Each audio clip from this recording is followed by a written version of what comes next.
जो भी राजनीति में भावनात्मक रिश्तों को प्राथमिकता देता है, उसका वही हाल होता है जो रानी देवना का हुआ।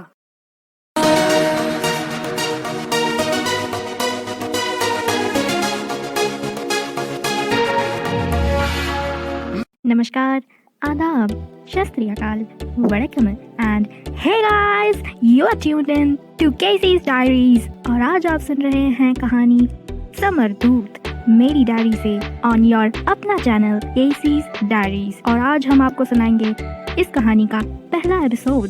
तो शुभ काम में देरी कैसी, शुरू करते हैं फर्स्ट एपिसोड ऑफ समरदूत। समरदूत कहानी नहीं, गाथा है। ऐसी गाथा जिसे आपने ना कभी सुना, ना ही कभी सुनेंगे। वह कोई जगह नहीं, राज्य है। ऐसा राज्य जहाँ मैं और आप ना ही कभी थे और ना ही कभी होंगे। जहाँ हर एक कदम पर ऐसे लोगों से आपका सामना होगा जो इस गाथा में रहकर भी अपनी ही एक अलग कहानी कह रहे हैं, जिसमें भाव है, प्रेम है, प्रतिशोध है, संघर्ष है, राजनीति है और रणनीति भी। आपका सामना होगा ऐसे जीवों से जो अद्भुत से भी अधिक जादुई हैं। यह एक और संघर्ष की कहानी नहीं, एक और प्रतिशोध या प्रेम कहानी नहीं, यह है समरदूत। आइए चलते हैं फिर इसकी गलियों से, इसके जंगलों की पगडंडियों से और महसूस करते हैं इसकी मिट्टी की खुशबू, उस ढलते सूरज की ठंडी धूप, गरम गरम चाय की चुस्कियां लेते हुए सुनाते हैं आपको यह गाथा जिसका नाम है समरदूत। राज्य महल समरदूत के इतिहास के सबसे मनहूस दिन से गुजर रहा था। प्रचंड नामक एक शाही सलाहकार ने महाराज का सर धड़ से अलग कर उनकी हत्या कर दी थी। खून सवार था उसके सर पर। महाराज बनने के लोभ एवं लालच ने उसे अंधा बना दिया था। उसी अंधाधुन में वह राजकुमार और राजकुमारियों की कक्ष की तरफ अग्रसित हुआ। सिंहासन के हर एक उम्मीदवार की हत्या करने की मंशा के साथ वह आगे बढ़ा। उसके मार्ग में आ रहे हर एक सिपाही को वह अपनी तलवार से काटता चीरता कक्ष तक पहुंचा। प्रचंड को वहां कोई भी नहीं दिखा। तीनों, एक राजकुमार और 2 राजकुमारियां, भाग चुके थे। राजकुमारी देवना, जो महाराज की ज्येष्ठ पुत्री थी, अपने भाई बहन की जान बचाने के लिए जंगल में भाग गई। उसी वन के कोने में एक गांव बसा था जहां उन्होंने शरण प्राप्त की। गांव मुखिया श्री जगन एक वृद्ध एवं दयालु पुरुष थे। राजकुमारी को उन्होंने एक कुटिया प्रदान की और वहां छिपने रहने की अनुमति भी प्रदान की। उधर दूसरी ओर प्रचंड महाराज बन बैठा था। उसने राजकुमारी देवना और उनके भाई बहन को ढूंढने का आदेश दे दिया। उसके सैनिक हर तरफ उन तीनों की तलाश कर रहे थे। राजकुमारी को अपने राज्य और भाई बहन की सुरक्षा पर संदेह होने लगा था। उन्होंने प्रातःकाल से ही सारे गांव वासियों को संबोधित किया। इतने वर्षों में यह शायद पहली बार हुआ है जब किसी ने समरदूत का सीना काटकर उसके अनुशासन, सुरक्षा, मर्यादा, परंपरा एवं सांस्कृतिक धरोहर युक्त खून को बहाया है। आपके अपने महाराज, हमारे पिता महाराज का खून बहाया है और अब जो आपके बचे खुचे रक्षक हैं, उनको भी वह मृत्यु के घाट उतारना चाहता है। आपके समरदूत के बेटे बेटियों को मारना चाहता है, आपके बच्चों को मारना चाहता है। बताइए, क्या हम यह सब चुपचाप देखते रहेंगे, कुछ न करें, कुछ न बोलें? आज प्रचंड समरदूत को बर्बाद करने आया है, कल कोई और आएगा और हम बुत बनकर बैठे रहेंगे। क्यों हम ऐसे ही बैठे रहें? क्यों ना कुछ बोले, क्यों ना भी कुछ करें? क्या समरदूत हमारा घर नहीं है? क्या समरदूत ने आज तक जो भी आपको दिया उसका ऋण चुकाना आपका और हमारा कर्तव्य नहीं बनता? पूरी सभा जोश से चिल्लाई बनता है। बताइए कौन जीतेगा? सभा उत्तर दी, हम अपने समरदूत को वापस लाएंगे, वापस लाएंगे, वापस लाएंगे। पूरी सभा गूंज उठी, हम जीतेंगे। पूरी भीड़ जोश के साथ भर गई। देवना के पीछे वह चिल्लाई, जीतेंगे, जीतेंगे। हर कोई देवना के साथ खड़ा था, सिवाय गांव मुखिया जगन जी के। जगन बोला, परंतु राजकुमारी, हम सैनिक नहीं हैं और न ही योद्धा हैं। हम तो सब बेचारे गरीब गांववासी हैं। हम सबके परिवार हैं। दिन भर जो भी मजदूरी करते हैं, शाम को उसी की कमाई खा पी कर सो जाते हैं। कभी कभी तो हमें भूखे पेट भी सोना पड़ता है। ऐसे में जब हम अपनी ही मदद नहीं कर पाते हैं तो आपकी क्या करेंगे? और अब जब प्रचंड जैसा धूर्त व्यक्ति महाराज बन बैठा है, तब हम जैसे कमज़ोर गांववासी उसके खिलाफ भला कैसे कोई कदम उठा सकते हैं? जगन जी के यह कहते ही सारे लोग देवना की तरफ प्रश्नात्मक दृष्टि से देखने लगे। राजकुमारी देवना का साहस भी थोड़ा लड़खड़ा गया। परंतु अगर आप हमें कुछ लोगों की ही सेना बल दे दें तो शायद। राजकुमारी, कुछ लोग काफ़ी नहीं होंगे प्रचंड के खिलाफ लड़ने के लिए। और हमने कहा ना, हम योद्धा नहीं। हमें क्षमा कर दीजिए, हम आपकी कोई सहायता नहीं कर सकते। जैसे ही मुखिया ने माफ़ी मांगी, वैसे ही सभी लोग सभा को छोड़कर चले गए। देवना, दर्शन और द्विधारिका अपनी कुटिया में वापस लौट आए। प्रचंड के खिलाफ योजनाएं बनने का विचार वहां भी चलता रहा। दर्शन बोला, जगन जी ने सत्य कहा। गांववासी कोई योद्धा तो नहीं, और अगर वह प्रचंड के खिलाफ कुछ भी करते हैं तब भी हमारा कार्य कुछ लोगों में संपन्न नहीं हो सकता। हमें एक सेना की आवश्यकता है। हम जानते हैं दर्शन, किंतु हम मदद मांगे भी तो कैसे और किससे? हम अकेले कुछ भी नहीं कर सकते। हमें पड़ोसी राज्यों से सहायता मांगनी चाहिए। किंतु प्रचंड ने यह आदेश दे दिया है कि हमें जहाँ भी देखा जाए वहाँ बंदी बना लिया जाए, और सबसे अधिक सिपाही राज्य सीमा पर ही होते हैं। दर्शन ने बोला, एक क्षण के लिए मान भी लिया जाए कि हम सीमा पार कर गए और हमें सहायता भी मिल गई, लेकिन हम अपने ही सैनिक भाइयों को मरते कैसे देख सकते हैं? देवना ने बोला, देखिए, हमें जल्दी कुछ करना होगा, अन्यथा पिताश्री की तरह हमारा भी वध कर दिया जाएगा। अपने भैया से ऐसे नकारात्मक शब्द सुनकर राजकुमारी द्विधारिका, जो उन सब में सबसे छोटी थी, आहत सी होकर बोली, हमारा वध हो जाएगा? देवना ने अपनी छोटी बहन को ऐसी स्थिति में देखकर देवना ने दर्शन को आंखें दिखाते हुए कहा, नहीं द्विधारिका, ऐसा कुछ नहीं होगा। हम हैं ना, हम आपको कुछ नहीं होने देंगे। आप सब बड़ों जैसी बातें करना कब बंद करेंगे? आपको लगता होगा कि हमें कुछ भी नहीं समझ में आता, मगर हम सब देख सकते हैं और देखते आए हैं। माँ का हमें छोड़कर जाना, पिताजी की हत्या होना, हमारा यहाँ वहाँ लाचार बेबस भटकना, हमें सब समझ में आता है। द्विधारिका को आयु के हिसाब से अधिक प्रौढ़ बातें करते देख देवना की आंखें भर आईं। दर्शन ने स्थिति संभालते हुए द्विधारिका से कहा, अब जब आप सब समझती हैं तो हम भी आपसे वादा करते हैं, हम आपसे कोई झूठ नहीं बोलेंगे।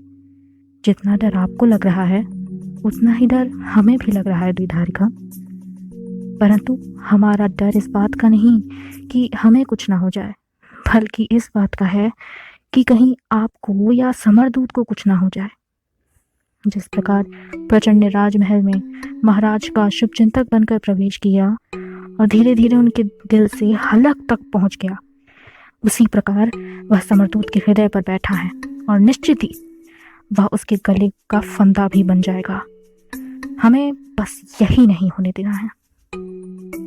सत्य कहा आपने, देवना कही। यही सुनकर हमें एक युक्ति सूझी है। हम जानते हैं कि हमारे पास सेना बल नहीं है, आप जानते हैं कि हमारे पास सेना बल नहीं है, मगर प्रचंड यह बात नहीं जानता, और वह यह भी नहीं जानता कि आपसे बेहतर योद्धा पूरे समरदूत में और कहीं नहीं। अब जब उसने अपने आप को महाराज बना ही लिया है तो वह राजनीति के अनुशासनों में बंध चुका है। यदि हम उसके पास शांति प्रस्ताव लेकर जाएं और उसे आपसे द्वंद्व युद्ध के लिए आमंत्रित करें, तब उसे सबको अपनी वीरता व अहिंसावाद प्रमाणित करने हेतु हमारा निमंत्रण स्वीकार करना ही पड़ेगा, अन्यथा वह समरदूत के नियमों का उल्लंघन साबित होगा। और जब राजा ऐसा कुछ भी अनुशासनहीन कार्य करेगा, तब महासभा के महामंत्रियों को उनके खिलाफ प्रश्न उठाने ही होंगे, और हम ऐसी स्थिति में प्रचंड के खिलाफ सारे सैनिकों एवं महामंत्रियों को भड़काने में प्रयोग कर सकेंगे। वह युद्ध करेगा तब भी हारेगा, और नहीं करेगा तब भी हारेगा। योजना अच्छी थी। भले ही राजकुमार दर्शन उम्र में प्रचंड से छोटे थे, परंतु वह इससे पहले भी अपनी उम्र और वजन से अधिक बड़े योद्धाओं व पहलवानों से प्रशिक्षण लेते समय लड़ चुके थे। उनकी विजय निश्चित थी। यही सोचकर राजकुमारी देवना ने ऐसी योजना बनाई थी। यही प्रस्ताव लेकर वह प्रचंड के दरबार में पहुंची। देवना और दर्शन को वहां देखकर प्रचंड ने उत्सुकतावश कहा, वाह, यह कैसे नजारे हैं जो हम देख रहे हैं।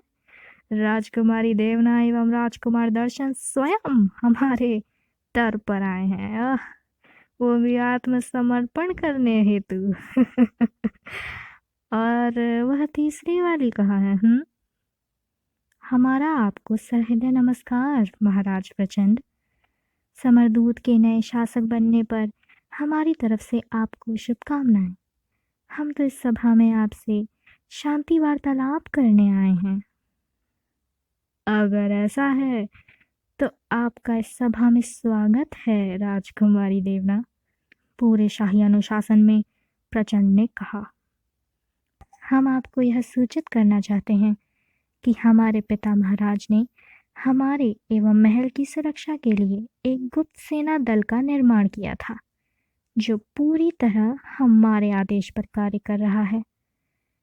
वह समरदूत के क्षमा करिएगा, आपके सेना बल से भिड़ने के लिए तैयार है, परंतु हम नहीं चाहते कि बेकसूरों का खून बहे, और फिर हमने अहिंसावाद को ही पूजा और अपनाया है। इसी कारणवश हम चाहते हैं कि शासकों की लड़ाई उन्हीं के बीच में रहे, और फिर गेहूं के साथ यदि घुन भी पिस जाए तो कुछ ठीक नहीं लगता। इसलिए हमारा आपसे निवेदन है कि आप हमारा शांति प्रस्ताव स्वीकार करें। प्रचंड ने देवना को प्रश्नात्मक दृष्टि से देखा। देवना आगे बोली, हम महाराज अधिराज को राजकुमार दर्शन से द्वंद्व युद्ध के लिए आमंत्रित करते हैं। प्रचंड के चेहरे पर डर साफ नजर आ रहा था।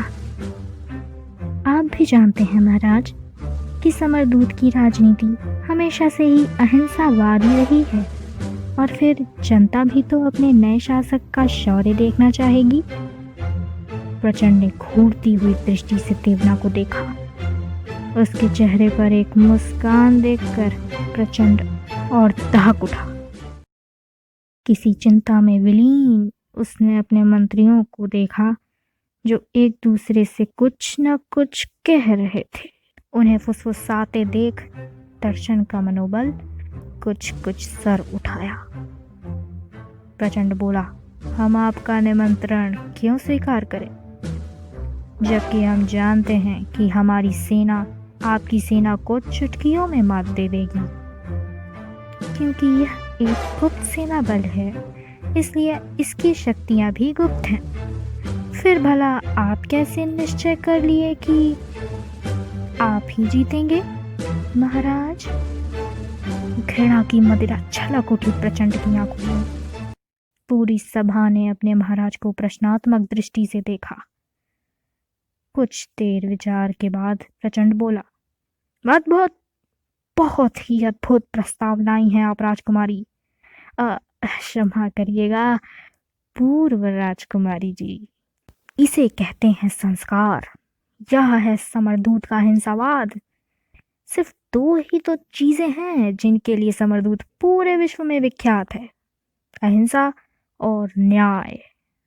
और यह दोनों ही चीजें हमें यहाँ का महाराज बनने के बाद सीखी हैं। इसी कारणवश हम नहीं चाहते कि उस पुत्र के साथ भी वही हो जो उसके पिता के साथ हुआ।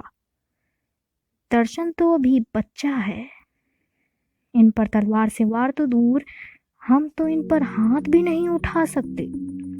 हम तो प्रेम बांटना चाहते हैं, इसलिए हमारे पास भी आपके लिए एक उत्कृष्ट शांति प्रस्ताव है। यदि आप हमसे विवाह कर लें तो हम आपको समरदूत की महारानी का पद प्रदान करेंगे। दर्शन और द्विधारिका को राजकुमार एवं राजकुमारी का पद प्राप्त होगा और आप सब वैसा ही जीवन व्यतीत कर सकेंगे जैसा करते आए हैं, शाही जीवन। आपके इस उत्कृष्ट प्रस्ताव का हम सम्मान करते हैं महाराज, परंतु किसी भी नतीजे पर पहुंचने से पहले हमें इस पर विचार विमर्श करना होगा। कृपया हमें कुछ वक्त प्रदान करें। अवश्य, आप जितना समय लेना चाहें ले सकती हैं। तब तक आपका पीछा हमारा कोई सिपाही नहीं करेगा, परंतु इस बात का अवश्य ध्यान रखा जाएगा कि आप और आपके साथी समरदूत से बाहर ना जाएं। सभा के समापन के पश्चात देवना और दर्शन अपनी कुटिया में वापस लौट आए। उनके बीच तर्क वितर्क का एक दौर शुरू हो चुका था। मल्हार गीत गाने गए थे खुद पर बरसाने के लिए। क्या अर्थ निकला हमारा वहां जाने का? उसे हमारे ठिकाने का भी पता चल गया और अब हम राज्य से बाहर भी नहीं जा सकते। प्रयास करेंगे तो वध कर दिए जाएंगे। हमने प्रचंड को कम आंका। उसका बल ही नहीं बल्कि बुद्धि भी चंड है। उसने ऐसा फंसाया है कि अब हम उसका प्रस्ताव अस्वीकार किए तो जनता की नज़रों में हम हिंसावादी बन जाएंगे और वह हमारे विरुद्ध हो जाएगी, और हमें जनता का समर्थन व सहानुभूति चाहिए। दर्शन ने पूछा, क्या आप उसका प्रस्ताव स्वीकार करने के बारे में सोच रही हैं दीदी? ऐसा मत करिए दीदी, उसकी उम्र तो आपसे 15 साल से भी अधिक है, और फिर वह तो पहले से शादीशुदा है। द्विधारिका सही कह रही है, और तो और मुझे उस पर बिल्कुल भी विश्वास नहीं। अगर वह अपने वचन से मुकर गया तो आपका जीवन तो नष्ट होगा ही, साथ ही हम भी दुर्बल पड़ जाएंगे। फिर तो ना हम आपके लिए कुछ कर पाएंगे ना ही समरदूत के लिए। प्रचंड अपने कथन से मुकर नहीं सकता। उसने भरी सभा में सबके सामने ये वचन दिया है, और अगर हम महारानी बन जाएंगे तो समरदूत को प्रचंड के नकारात्मक प्रभाव से बचा पाएंगे। ऐसा कौन सा पति है जो अपने ऊपर अपनी पत्नी को राज करने दे? आप महारानी बन भी गई तब भी प्रचंड के विरुद्ध कुछ नहीं कर पाएंगी, और वह आपको करने ही कैसे देगा दीदी?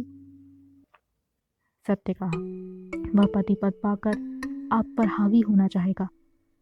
मुझे तो इस प्रस्ताव में उसकी कोई चाल लग रही है। मेरा आपसे अनुरोध है दीदी कि आप इस क्रांति प्रस्ताव को अस्वीकार कर दीजिए। परंतु देवना उनकी एक भी बात नहीं सुनी। उसे विश्वास था कि प्रचंड अपने वचन से मुकर नहीं सकता। अगली सुबह वह प्रचंड के दरबार में पहुंची और प्रस्ताव स्वीकार कर लिया। फिर क्या था, प्रचंड ने विवाह समारोह आयोजित करने में बिल्कुल भी समय नष्ट नहीं किया। अगले ही दिन उसने देवना से विवाह कर लिया, परंतु उसके बाद वही हुआ जिसका डर था।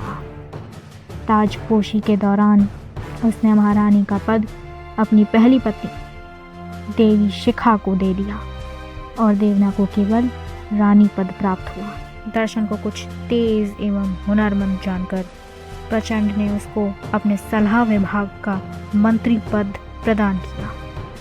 इन सभी पदों में से सबसे हीन प्रवृत्ति का पद द्विधारिका को प्राप्त हुआ, एक दासी का। इस बात का ध्यान रखते हुए कि कोई उस पर उंगली न उठाए, उसने समरदूत के राजनैतिक संविधान को ही बदल दिया। अब उसमें अहिंसावाद कहीं नहीं रह गया था। समरदूत युद्ध का निमंत्रण पत्र बन चुका था। देवना के विरोध करने पर उसने यह तर्क दिया कि जो भी राजनीति में भावनात्मक रिश्तों को प्राथमिकता देता है उसका वही हाल होता है जो रानी देवना का हुआ।